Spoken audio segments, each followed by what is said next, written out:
Hey, y'all. Look, I know y'all haven't heard from me in a while. So, look, I'm going to dive right on in.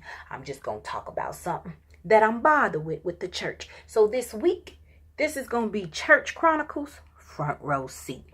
Why people like me and normal people can't sit in the front row seat every time you go to somebody's church? They talking about, oh, the front row seat is reserved for the pastor's wife, the deacon, the whole choir members, perhaps the person who pays the most tithes. But look, I don't usually know if I'm at a church service or funeral service, because last time I checked, that was the only time the front row seats was reserved for the family members in the church.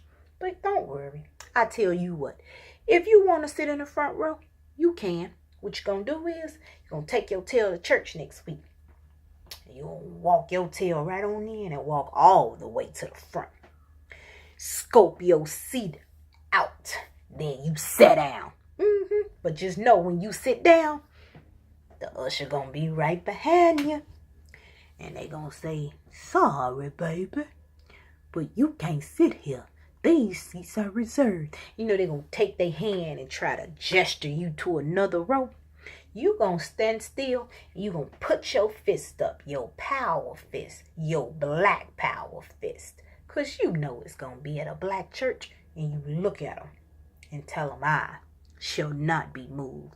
And then you going to look over your shoulder. And you say, I'm not moving to the back of the bus. I mean church. Sit there. In your Rosa Parks look, I'm not moving to the back of the church. Not this week and not next week. I mean, like, what are they going to do?